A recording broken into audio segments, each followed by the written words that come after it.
agriculture sector are not really present.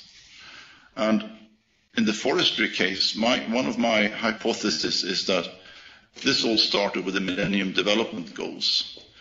And if you remember, these were instituted around year 2000. They weren't actually politically accepted until much later, but they started in year 2000. There were 8 goals defined. One of them was about the environment, and that's where they tucked in forestry. The only indicator on forestry is the forest area. By chance, I was responsible for reporting that particular figure to the UN Statistics Office, so I was part of these meetings where we debated the indicators and which should be in and which should be out. But the point here is that this is the only thing that has been visible in the international processes about forestry. A, it's about the environment, and B, it's only about the area. That's it.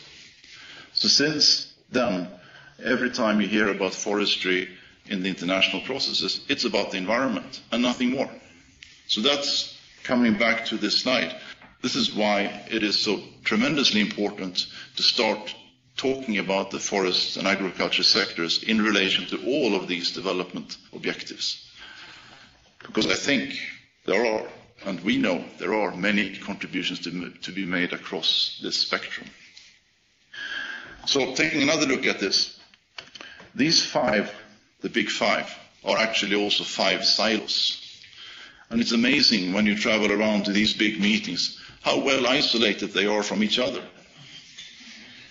And often actively so.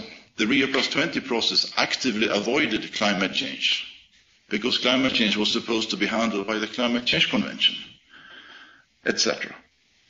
So what happens then is that each of these silos create their own solution to things that in turn relate to the land-based sectors.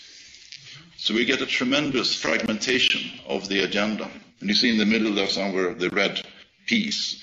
And you can also see some other things that the climate change process has not yet defined what it wants to do with agriculture. The Rio+20 is still to be determined. The biodiversity has separate work programs for agriculture,